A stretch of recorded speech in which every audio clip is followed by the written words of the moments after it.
Hi, everybody. How are you doing? I hope you're keeping well, and you're very welcome to today's Junior Cycle webinar, which is all about geography this evening. It's about planning, assessment, and exam preparation for Junior Cycle. Just by way of introductions, my name is Connor Walker. I'm the head of post-primary with Folens Publishers. And very shortly, I'll hand you over to Peter, who will present to you on planning, assessment, and exam preparation, which I'm sure you'll find to be an informative webinar. First of all, just thank you everyone for joining us this evening. Again, I know it's a really busy time of year. When is it not for teachers? There's 101 things going on at a given point of time for you. So to give us maybe 45 minutes of your time this evening means a lot. So we do appreciate your attendance, and I'm sure that the same token, though, there'll be something, be well worth the attendance at the webinar. So thanks again. Just as well, for a bit of housekeeping, during the course of the presentation, as Peter is presenting, please feel free to post your comments. You can do that through the Q&A section in Teams, or you can also do it through our chat. And I don't know, Peter, whether you're going to juggle questions coming in as you're presenting, but certainly at the end, we'll get through as many of the Q&A questions that we can. Yeah. So I think that is almost it. There's just a couple of other things I'd like to just mention to you. The Real World Geography second edition came out last year, and we're very pleased. We're delighted actually with the feedback we've gotten from teachers who've either switched from our first edition or moved from another publisher onto this one. So the feedback's really positive on it. And if you'd like to learn a little bit more about the publication itself, if you want to take a look at the textbook, at the skills book, the teacher's guide, and all the digital resources that we have available for the program, you can do that by going to Folens.ie and just take a look at your leisure. And if you'd like to get in touch, then, having looked at that and maybe learn a little bit more, you can contact our Folens reps. They're available for calls or appointments at a time that's convenient for yourself. We can arrange sample copies for you, and the support for book rentals. If you have any questions around that, our reps would be only too happy to help you. And you can find out about them by going onto Folens.ie and just running a search of your school, enter where you were located, your roll number or whatnot, and then we can that'll give you the contact details for your rep. So that's another option for you. So without further ado, I'm going to hand you over to Peter. Just not that he needs much introduction, but Peter's a long-standing teacher at Wesley College here in Dublin. And he's also a long-standing member of the executive for the AGTI. So I think many of you just dialing in today know Peter quite well and have attended seminars or events down through the years that he's been involved in organising. He's also responsible for delivering training of his own and other sort of events, I suppose, independently to help support geography education around the country. So we'll come back at the end to have a little Q&A and answer as many questions as we can. But I'll get out of your way now and I'll hand it over to Peter. And it's over to you, Peter, and the very best of luck. That's great. Thanks, Connor. I'm on a browser here, so I may not see the questions in the process, but I'll answer anything that you have, however. So I'm going to just share my window here. And as Connor was saying, the second edition of Real World Geography launched last year, and we had a presentation back then about what it's all about, but there's a couple of things happening in the sort of secondary education sphere at the moment that I think was worth a revisit this year, and that's to do with the areas of planning, assessment, and examinations, and that's really why I wanted to do this evening. And I'm hoping you'll see how this can help you in some way. So I'm just going to share my window there, and I'm hoping you can see that presentation. Connor, is that okay there? Perfect. We can see that. Excellent. Okay, perfect. Thank you very much indeed.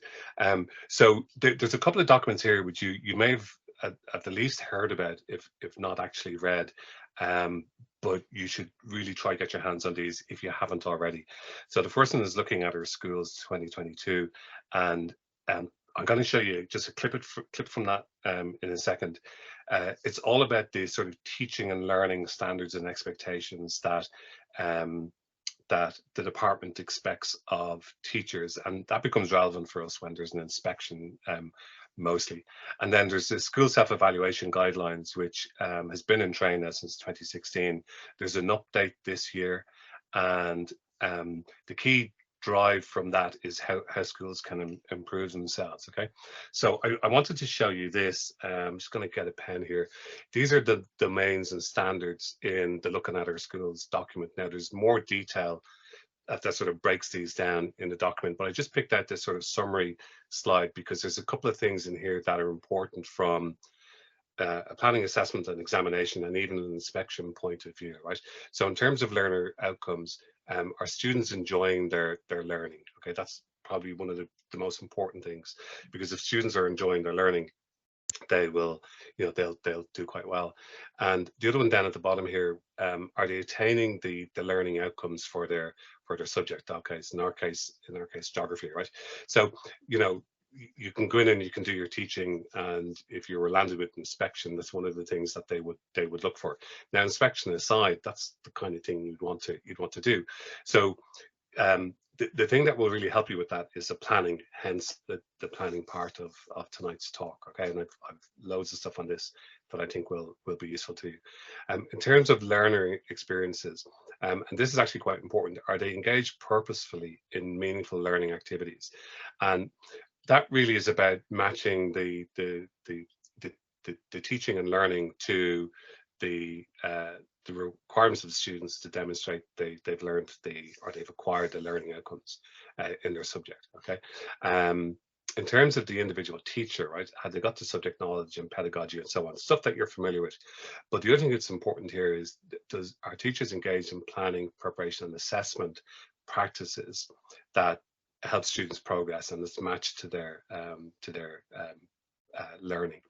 And then at the bottom here, are teachers responding to individual learning needs in the classroom? Okay, and of course the key word there is differentiation. So there's a whole world of detail there about special education needs in the classroom, but notwithstanding that, all classes tend to be mixed ability now, and even the specifications for junior cycle are all common level. So you'll have a range of abilities in the classroom, and that's going to require some form of differentiation. Okay, and I want to show you how I've kind of tried to deal with that in the second edition. Okay, and then the other thing really important, and I don't think it can be overstated, because it's one of the core drives behind junior cycle, which is teacher collaborative practice. Okay, so our teachers engaged in professional learning, so that's to do with CASAN and so on, but our teachers working together to come up with the learning opportunities for students. Okay, and then in particular, our teachers working together to develop and implement formative and summative assessment. And it's nice to see the summative bit there, because of course at the end of the junior cycle there's an exam. There wasn't originally meant to be, but there is an exam. So we need to build that summative assessment into our work, but also the formative is there. So that's assessment for learning. That's straight out of Looking at Our Schools. Really well worth your while having a read through that if you haven't seen it already, because it tells you what both the department and indeed the inspectorate are going to expect of you as a teacher, right? In terms of inspections, there's a guide to post-primary inspections, and it's there on the board. And typically, from an inspection point of view, you'll be described, or you're not you, because they don't name individual teachers, but the teaching in the school will be described as very good, satisfactory, fair, or weak. Okay, and these three are all good, right? And if you read through them, the adjectives are kind of a little bit all over the place. Okay, but very good can mean outstanding or excellent or exceptional and so on. And what the inspectorate has found historically is that teaching in geography has been good to very good. And so we've very well experienced some well practiced teachers out there, obviously across the country, and so that stands for us. But it's useful to know exactly what they think or what it is they're looking for in their practice. So there's things like there might be 1 or 2 areas for improvement, but everything is evaluated as outstanding. It's an example for other schools if the teaching is that good. Good is where there might be areas that, you know, strengths outweigh weaknesses. There might be some areas for improvement, and the school has a couple of things to build on, but generally the teaching is good, valuable, it's effective practice. So that's a useful document for kind of, again, understanding what's expected of you as a teacher in this new junior cycle. So I had that in mind, myself and Tara, actually, when we sat down to put all of this together, and we thought, okay, how do we produce something that when you walk into the classroom and you do what you do best, which is teaching and learning, how do you with confidence know that you're ticking all of these boxes? Okay, so there's a couple of components here. The first one is there's the textbook itself, and I just picked a page at random here. I mean, I could give you the full breakdown of a chapter, but you've probably seen it already. But I've got the keyword connections up there. They're not just the keywords; it shows you how they're actually all connected together, right? So this different kind of social impacts of, in this case, disasters, different economic impacts. So I think that just helps students make better connections and see how the key terms are connected. And actually, just as an aside, from an assessment perspective or an exam perspective, this is really the minimum that students need to know. Okay, so they have to know definitions of things, or at least know what certain words mean, and those keywords would be the minimum. We have case studies, so I just picked a case study of Haiti there, and we had this little exam expert section, which I'll talk about again. So that's the textbook. And then there's the skills book, right? And we radically improved the skills book on the basis of feedback that we got from teachers from the first edition. And the angle that we went with was to, why not present it in the same way that the exams, and the same style of the sample paper. And so you have the boxes, which, you know, they constrain students to a certain extent, but you can kind of figure that if this was an SEC exam paper and they gave you that amount of lines, students kind of need to be filling that space. Now, that's, to me, that's a little bit abhorrent as a teacher. You know, you could have a student writes a perfectly good answer in 3 lines, but just as a rough guideline, if that's the amount of space provided, that's what they think is the amount of space students will need in order to provide an adequate answer to that question, right? And so we've structured it a little bit like that. And of course, we have this sort of self-assessment section, which is important. Again, under junior cycle, students have to engage in reflection. And so this little self-assessment acts as a nice little indicator to you about how students would feel about what they've just done. And what I found in my experience is that quite often stronger students are kind of saying, oh, you know, I've done this, right? And that's how they've kind of assessed themselves. But when you've actually looked at the work, you kind of realize, well, actually, they're actually here. So what's causing that gap? And that might be like just a confidence gap in their learning. Quick word of encouragement might make all the difference. Okay, but that's a really valuable piece of information, I think, from a teacher's point of view. Plus, if an inspector comes in, you can go, that's what students have done, that's how they feel about their learning, I'm keeping an eye on it, I'm keeping a track on it. And the teacher feedback, I have to admit, I don't do this all the time. Sometimes my feedback is just verbal, but sometimes it's nice to give a student an idea of, you know, are they partially achieved, merit, high merit, distinction. And I actually, when in class, when I'm using this, I actually get students to kind of like, I get them to tick the answers here when they put them in, and I can see at a glance just from their own corrections that, you know, how they're doing on a particular exercise. So that skills book is really, I mean, I've actually, this is kind of my Bible actually in class at the moment. My kids do have a notebook, but actually most of what they're doing in class is based on that skills book. There's the usual PowerPoints. I'll come back to that again. There's a list of videos, and we didn't put the videos into the PowerPoint because actually it's really annoying sometimes when you have a video in a PowerPoint and it's not yours, it's not the one you chose. There might be a better one, but there's a document on Folens.ie which has, there's about 4 or 5 videos for every topic in the textbook, and you can copy and paste those in yourself, and they're there ready to go.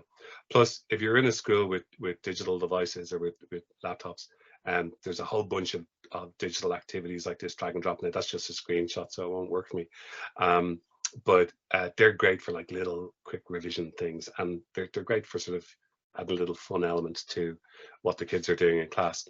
So planning, assessment, examinations. This is the planning bit, and I've actually called this a planning framework. I don't know if that's the thing, but maybe it is now, right? And this is what Connor will go mad here, regardless of what book you're using or what department you're in. This is the planning framework you really should be adopting, right? So you're going to have a schema work, and I'll show you what that looks like in a moment. There's the statements of learning and then the units of learning. I wouldn't be overly concerned about statements of learning because they're the 24 junior cycle statements of learning, and they're really important at the overall school level rather than at department or classroom level. But I put them in there just, so I haven't ignored them, so to speak. The units of learning are really, really important. I cannot tell you how important that is. So I'll come back to that, right? But there's a solution for that, which I'll show you. And then there's the learning outcomes. And as you know, at this stage, you have to break the learning outcomes down into the content. So we've done that in the different chapters. And then, of course, you have your individual lessons. And of course, fun, CBAs, okay? So what does that look like, right? How have we sort of ticked those boxes for you, right? So this is, I've just taken this from the teacher's guide, okay? And so this is just one of the contents pages. There's 2 contents pages. And there's a whole bunch of, like you can see, there's the schemes of work there for years 1, 2, and 3. Fully editable, you can download them online as well.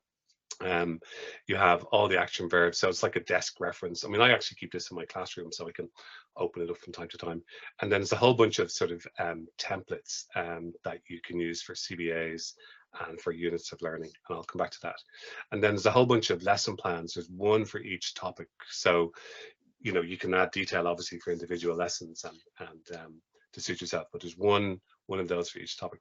So this is just 2 of the schemes of work, and you can see that it's done by term, it's done by the week, it's done by the topic or the chapter. You've got the chapter number, and then a sort of suggestion for the number of lessons that you need. I give that to my students, right? I say, there you go. And I said, get your parents to have a look at that. They know exactly where they're going to be from point A to point B. And of course, if an inspector comes into my classroom, I can go, boom, that's what I'm teaching. So everybody knows where we're at and where we're going. And I'll show you another version of this later on that might be of some use to you. But that's my scheme of work. Now, what you do with that in your department is you sit down with your colleagues and you go, is this how we're happy teaching things? We've done this. Is there a way that we can tweak it or improve it? And I think now that we've just gone through the first sort of properly the first 3-year cycle. I mean, we had the COVID kind of upset things a little bit.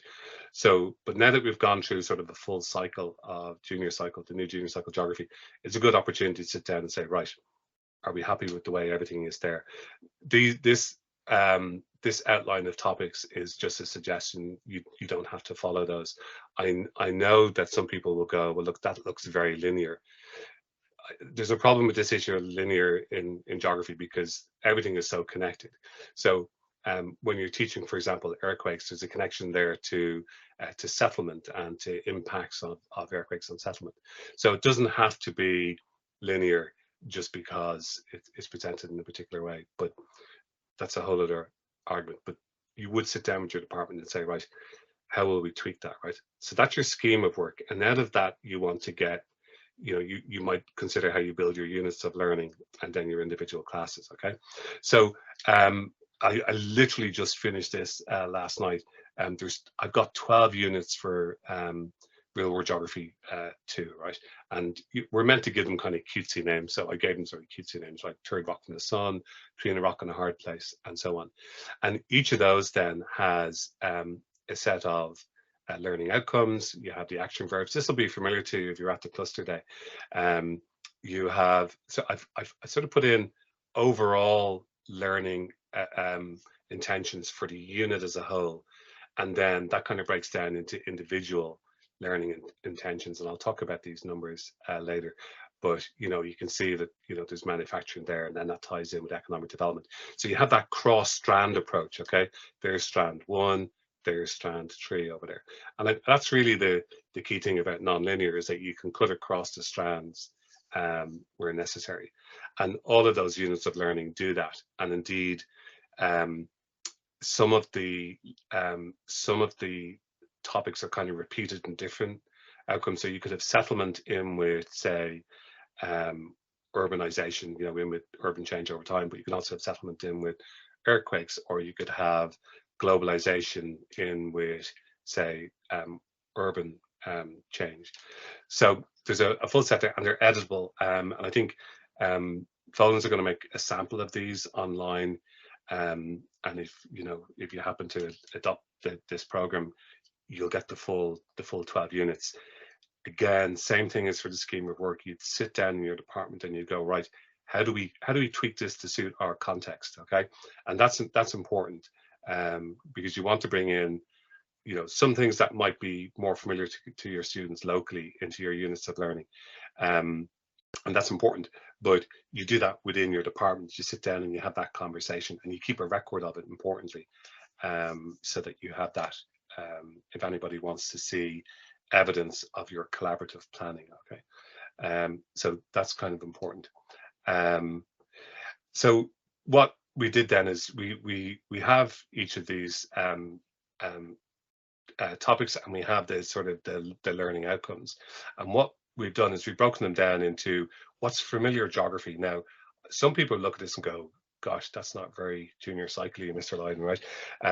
But actually, this is quite good from the perspective of helping kids understand the kind of language that we use in CBAs and we use in assessment. So if you go into a classroom and you talk about economic geography, or you talk about physical geography, it helps kids conceptualize that. And the fact that this is kind of listed in the sort of 6 key areas of lower second level geography is essentially by the by. You can pick and choose with what order you want to teach the individual topics that come under each of these headings. It's just that these are neatly organized, and you'll see here these numbers again, which I'll talk about in a moment, because that's actually part of the planning. Okay, so those numbers, I wanted to make sure when we were doing this that it made sense, that it was a thread running through the entire program, right? And so at the start of every chapter in the textbook, there is these learning goals, right? And they're kind of numbered 2.1, 2.2, 2.3. This will look obvious to you, but actually there's no other textbook does this quite like this, except maybe a third level, right? But 2.1, 2.2, 2.3, and so on. So take that learning goal there, describe and explain how volcanoes are formed. So that's part of having unpacked learning outcome 1.1, okay? And 1.1 has been unpacked into 5 different pieces here, in this case for volcanoes, right? That maps to a particular section in the textbook, right? Sorry, actually, the point about this is describe and explain how volcanoes formed. You can rephrase that as a question. So it's not just a learning goal, it becomes a question, and potentially a question that could appear on an exam paper. So that 2.1 matches to a section in the book. That also matches to a sort of rapid revision page that's in every single chapter. And that's great for like retrieval practice in the classroom. That's a big thing now, right?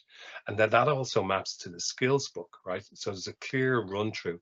I explain that to my students, and I said it to them first. They went like light bulbs are going off, because they could see that when I set them a particular exercise to do in class, if they get stuck, they know exactly where to go back to find that answer, right?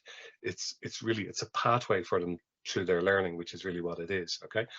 The other thing about the skills book is if you take this component, that's been unpacked from the learning outcome, that's been broken down into individual questions. So for example, students would need to know these keywords, right? So that's why I was saying to you, the keywords are kind of like the minimum they need to know. So they could write a definition for those, but there's another question that would help address that. So that's the one where they draw a diagram and they have to mark the different features in there. So it's a thread running all the way through. And literally, I've gone into my classroom and I know exactly what I'm teaching in each individual lesson. Like my planning was done from last year, and I've got everything ready to go. I just walk in and I teach that one day, and then I might be onto that the next day, and then I might be onto that. And so I'm freed up to actually just focus on the teaching and learning. I mentioned the schemes of work, and I thought just for myself as like a little desk reference in class.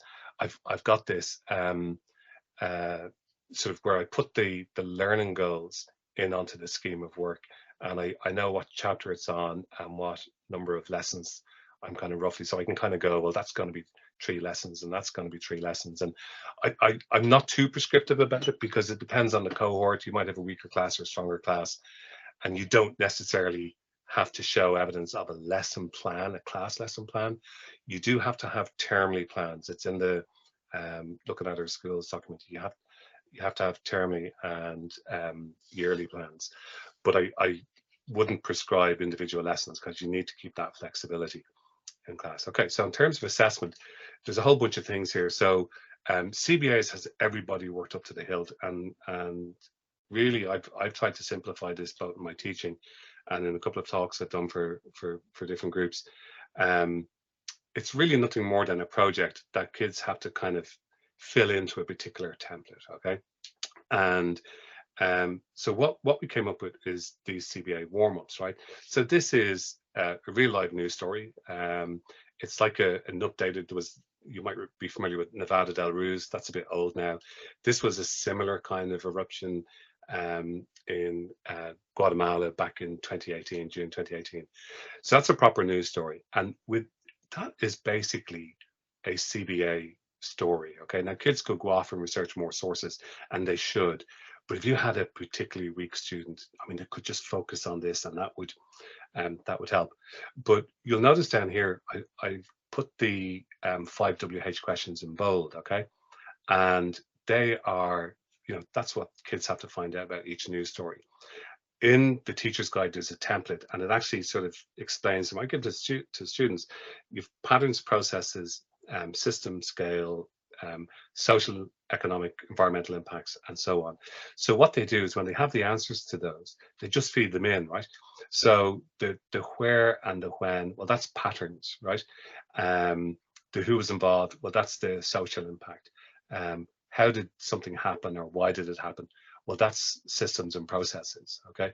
And I just explained that to them in class, and then it all sort of fits in for them. So there's these templates in the teacher's guide that you can use.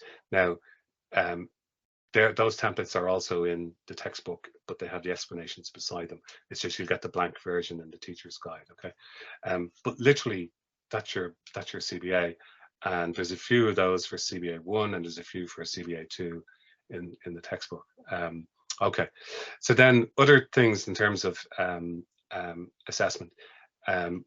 We have these quick quizzes, and these have a very particular purpose because I know in the first edition we had a mix of review and reflect questions, but sometimes what you want to have in class are quick checks for understanding, which is a feature of assessment for learning, because it's not enough that students look busy or are busy, or you think they're learning. You have to kind of know as a teacher that they actually are learning. And so those checks for understanding are important. So that's what all of these are. None of them really involve, there might be one or two in the entire book, but literally one or two that might require students to do a sketch. But these are really quick fire questions that you can ask in class, right? So you can go, what's stimulation? Johnny, right? And Johnny's got to make sure he's paying attention in case he gets picked, right?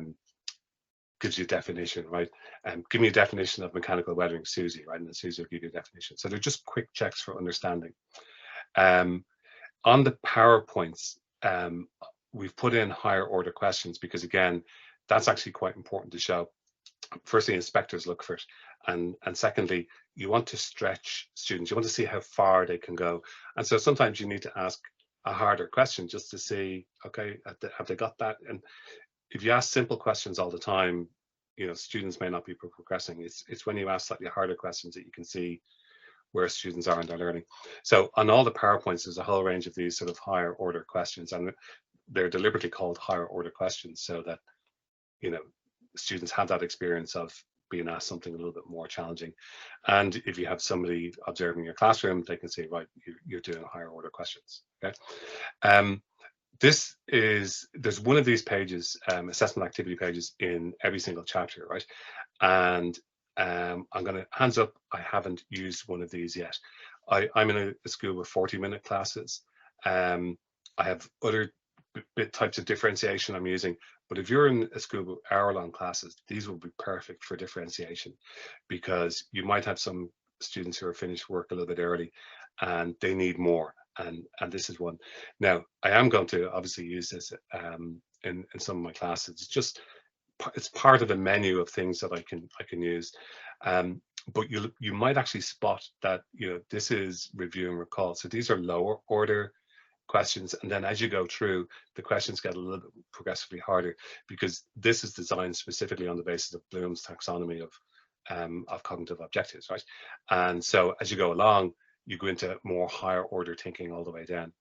Now, you don't have to sort of go into class and go, right, kids, do that today. You could pick one or two things out of this to give students. So it's a part of a menu of items that you can have in your toolkit that you can use. And if you're in a school with devices, every page has a suggestion for things that students can investigate online. And then look, this is just another page from the skills book, just to show you there's a range of questions there along the lines of things that might pop up on the junior cycle exam paper. One of the things that we were keen to do was to make sure that when it came to the exam, and you know there's issues in terms of where did the marks go and so on, we wanted to make sure that students had everything they needed. Now, I've heard some people sort of say, oh, the case studies are gone because that was the old junior cycle. They're not. You need case studies. It comes under the element of scale. You need national examples and international examples. And in fact, this question from the sample geography paper shows you it's specifically a case study of a significant weather event. And in this question, you have to name one. So throughout the book, we have these exam expert sections that actually address questions specifically like this, okay? And if I haven't sent you to sleep already, you'll probably notice that this can also be used for a CBA. So they double up, and it's connected to the skills book. So students will get to know those exam expert sections and those kind of case studies really well. So speaking of examinations, the questions kind of break down into sort of really three main groups. There's questions that require one word answer or one sentence answers. They tend to be about 3 marks each, right? Then there's skills-based questions on sort of maths, aerial photographs, charts, and so on. And then there's a couple of paragraph style questions. And the paragraph style questions are obviously going to be much harder. The key thing underlying each of those is that students have to know geography, right? And while there's a lot of sort of skills-based exercises, and this is good, without that knowledge, it's really going to be hard for students to get higher merits and distinctions, right? So it's important that whatever way you unpack learning outcomes, that you've unpacked them to cover as many bases as possible. So if this is one of the questions that was on the sample paper, it's the settlement question, and actually we built that an answer into that. It was a handy way of sort of presenting the content and addressing the question. So it's which location would you pick and why would you pick it? And of course, that's all about factors affecting the location of early settlement. And students could wing that, you know, but actually I found in class when I presented this to students before we went through the factors, I had a couple of students picking A, a couple of students picking B. But once we discussed all the factors, they kind of all went, oh yeah, C is the better place to go because it has the water and the forest for resources, and it's lowland and it's near the river and so on. Then there's skills-based questions like this. This kind of threw people initially when it came out. And it's really because of the way it's worded. You're walking in an upland area and your friend asks you, you know, how was that formed? Okay, so you pick something off the landscape and say how it's formed, okay? And of course, it's straightforward enough. It's in that particular case, it's you could pick the cirque or you could pick something off the river. So this is actually presented really as an exam expert section because that's what that is. If students know this, they'll have an expert answer for that question. And you'll probably notice it's F, E, E, and then the diagram D. So they feed their answer into that. This is another one, just kind of things that are topical that were last year. So things like the La Palma eruption. This is kind of a common question that came up. I was a bit surprised when they asked for that for a drawing, because really, you know, it's not an art exam, and typically in the past students would have been given the diagram and they just have to label it. But there is a mark for the quality of the sketch, and that's important, being able to produce a good sketch. So I suppose perfectly understandable. But again, students need to be able to, they need to be in tune with what's going on, or at the very least have a case study about negative impacts of volcanic eruptions, or indeed positive. So that's all addressed in the content. So everything has been unpacked so that, you know, your students will have a decent shot at the exam. Skills based, same thing. Anything involving maps or photographs or aerial photographs, that's all built in. And again, you see this pattern of there's a certain number of lines provided. You know, you have to explain that. So explain what's meant by natural increase. Well, you've got your birth rates, you have your death rates. The difference is a natural increase, and it can be a positive or a negative. And then this was a locational exercise. So why was that a good place for housing? I think was originally the question on that. And then for maps, again, this process of everything is divided into everything the students need to know for that. Now, this is an area of concern both for within examinations and within the inspectorate, that one of the problems they found is that teachers like to do maps all in one go. And that kind of works because when you're in the classroom, you have to chunk things for students. It's great to talk about integration, but they need a basic grounding in things so that they can understand things like, you know, why did Carlo grow up at this particular location? So all the sort of technical bits of OS maps has been broken down into different things. And again, it's, can you do that? Yeah, I can state what's an ordnance survey map is. Can you describe the scale of the map? Yeah, I can tick that. Yeah, I've done that. And in the skills book, students can review that to show that they've achieved all that. And of course, we've built the maps down not just into settlement, but into rivers and glaciers and everything else. And yeah, this is a bonus slide. So this was just showing you how they're building maps into a particular question, in this case on coasts. So in the past, in the old junior cert, students might have had a question about almost entirely on a coastal landform or maybe human interaction with coasts. What they've done here is they've mixed different stimuli. So this case a map, and here a photograph. So students need to be able to read those and not to be thrown by them. You know, because when you see that initially visually on the page, you can be thrown by it. But that's we've covered that.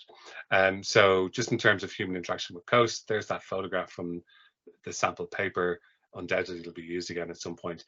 And then students can pick any number of these as an illustration of what they would write in their letter to their counsellor, I think, which is what they have to do. They have to write a letter asking for something to be done about this, right? Let's put in rock armor, that kind of thing. There's a quick quiz again. So look, that's a quick run through of that. I'm going to hand you back to Connor, if that's okay. Connor. Perfect. Thanks, Peter. Can you see my Q&A screen? There's not really that much for me to do. I've only got 2 more to get through. But thanks very much for that. We've a couple of questions that have come in through the Q&A. I'll start with the shortest one to begin with. Catherine asks, do we have plans to translate this edition of the book? Because we obviously translated the first edition. Tiroliucht and Rea Nua was the name of that book. We'd love to do it, but that is very much dependent on the support of COG, as you probably know, Catherine. So they're under, I know they've limited resources, I suppose, and they have to kind of prioritize the work that they need to do in a given year. But if you've suggested the skills book, perhaps, I would suggest getting on to them. And if you could ask them, and the more of a demand that there comes from Gaelcholáiste, I think the more of a case then it makes for them to contact us if they wish to partner again and translate the book. So it's certainly something that we'd be happy to involve with them again. Porg from COG might kill me for landing a minute, but I think that's probably the best way to make that happen. Okay, a couple of other just general questions about planning, Peter, that have come through. There's one which reads, what is the subject plan and what do we need to do for that? Right. Okay. So subject plan. I'm gonna just share my screen again here then, if that's okay. So subject plan is it's the when inspectors call into your school, but beforehand they'll be looking for a whole heap of documentation, so that they can review over it, and then when they sit down in your geography department, they can they can they can discuss that meaningfully with your department. They can't be flicking through it with you there, right? They need to see it beforehand. And so there's a couple of things that you need. I have in mine. I have I have a folder, subject plan, or we have, and in it I've got a section on curriculum and assessment. I have a section on staff, a section on students. So you need to have you need to keep sort of records of student achievement. Now they don't need to be hugely detailed, but you need to be able to show how your students are progressing, as a department. In terms of staff, you need things like timetables, staff timetables, CPD record, the allocations within your department. And then curriculum assessment, which is the most important bit. You need your termly and your yearly plans. You need your scheme of work and how that's broken down at least into termly sections, because that shows how you've planned your way forward. And after that, you'll need your units of learning in there for junior cycle. So you'll have obviously your senior cycle plans, but you'll need to have your units of learning there. As things stand at the moment, we're still relatively early days into junior cycle, and so really there's very few schools, if any, I think, that have their full units of learning done, because naturally it's a process. Some schools have obviously got a few done, but you'll need to have your units of learning. But most importantly, you have to show that you've been working collaboratively. The other thing that you'll need in your subject plan is you'll need minutes of department meetings and decisions made. So you've got that evidence of collaborative planning within your department, and that's really very important. But yeah, short nutshell, that's the subject plan. I'll just very quickly show you this again, if that's okay. So you can probably see my screen there. Whoa, let's see very quickly. So it's this kind of, that's what you want, or some version of that, with the details obviously in your subject plan, and that will come under curriculum and assessment. Yeah, that's pretty much it, I think. Okay. Thank you, Peter. Another planning related question. What are the most important things we need to do when planning as a department?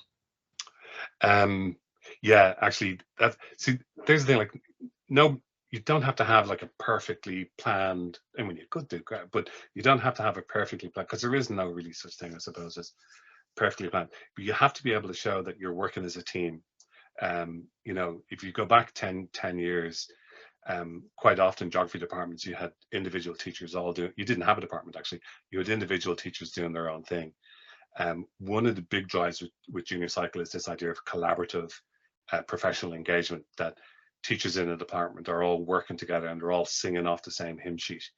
And so you have to be able to show that you're working on your units of learning, your scheme of work, that you have your minutes of the planning that you've done as a department. What you don't want to be doing is without good reason, you don't want to have one teacher in your department working on rocks and then another teacher's working on settlement, and there's parents are confused about what's going on and kids are confused and they're asking questions, why are they doing rocks and why are they doing something else? Unless you've got good reason to change. And you can change, but you just need to have good reasons for that. But you have to show that you're working collaboratively together in your department and that you're working cohesively as a team. Yeah, it's really important. Thanks. Just a comment from Elmer. He said, or she, I'm not sure if it's he or she, or they, a CVA headings to use list would have been great, as compiling one with patterns, process, etc. is difficult. Just to go back, is that something that we have in the program, in the teaching package? The CVA headings? Yeah. Oh yeah, there's a whole template there. You just plug the answers to the 5WH questions in, and it's there. And actually, just on that, because I know in the units of learning sort of templates, there's a section for elements and a section for geoliteracy. Now, geoliteracy is in the context of the junior cycle specification for geography. Geoliteracy is not about keywords. That's what you might call, say, geographical literacy. Geoliteracy is about interactions, interconnections, and implications. But interconnections is patterns. Interactions are systems and processes, and implications are the effects of whatever the thing happens to be, the effects of something. And so that breaks down to social, economic, and environmental. So when your students do a piece of research on a news story, they're looking for answers to the 5 WH questions. When they have those answers, they just need to arrange them into patterns, processes and systems, social impacts, economic impacts, environmental impacts, human responses, and sustainability. There's a template in the teacher's guide on that. And in fact, the same template is actually in the introduction to the textbook. So it's there. Like literally, my students had no concerns about their CBAs. I remember we had a student literally landed into class. It was her second day in the country from America, and by the time she got to my class, period 2, she'd already heard about CBAs, and she had this like worried look on her face. They're really nothing more than a project with sections, particular sections that students just have to insert information into, and the more detail to put in, the better. But the real impetus behind them was for literally in the language of the junior cycle, it was so that students would have at least 2 instances where they would experience formal feedback in the classroom. So that's what the CBAs were initially about. Bearing in mind, there was never originally meant to be an exam. So the CBAs were going to be like important ways of assessing students during the sort of junior cycle program. So yeah, sorry, to cut a long story short, I've been wondering, there's a template there, print it off, gives the kids, get them to insert their answers. Get going at it. Yeah. There's another one here just in relation to CBAs, asking how hard should I push the kids with their CBAs? I find they spend too much time perfecting them, even though they're not state examined. Yeah, they see, because that's a really quite an important question, right?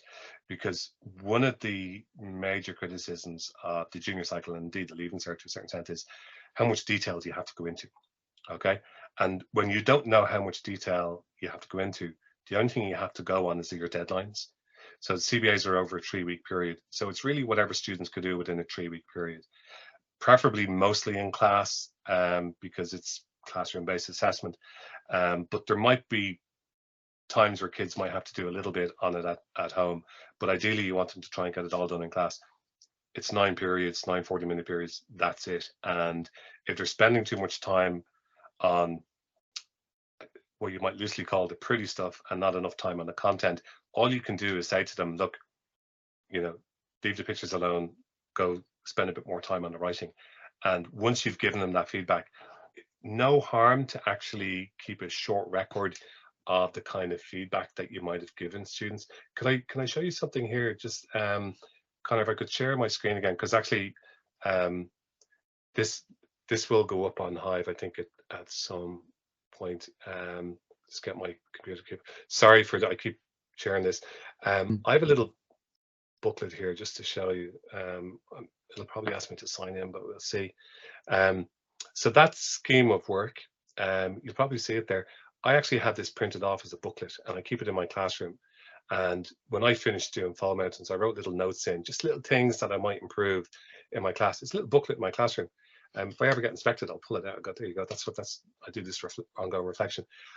I would keep a record of something particularly like that. And actually, one of the things that's really important when it comes to CBAs is that when you're awarding the descriptor, you as an individual teacher do not award that descriptor.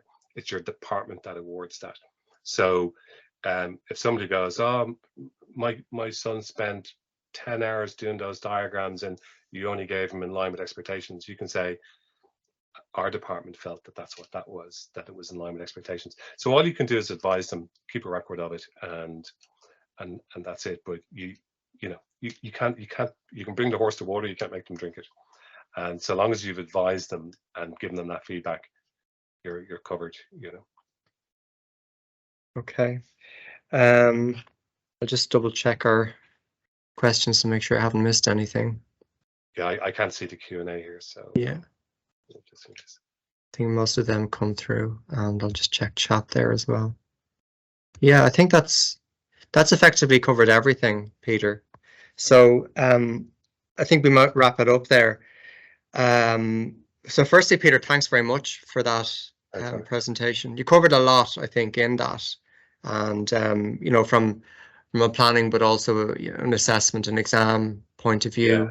So there's a lot to I take. appreciate it was kind of quick as well. So if anybody needed to come back to me on anything, like, you know, they can, I'm on Twitter and Facebook or whatever, they can come back to me. Certainly, and again, to everyone out there, thanks very much for joining us. If you know, as Peter says, you can get in touch with him, but also if there's anything that you want to run past Folens, either through email or via your rep or whatever, we can help. And any of the resources, I think you mentioned, Peter, the units of learning, so we'll make a sample available of that. One of them on Folens.ie, and then for anyone else who's using real world geography, we can make the full set available for you. There was one other thing. Oh, well, this is being recorded, so everyone who's attending will get a recording of this webinar. I think it is tomorrow. Again, if you don't receive it, please get in touch with us and we'll make sure that you are sent it for your own records, because there's lots of good stuff in there.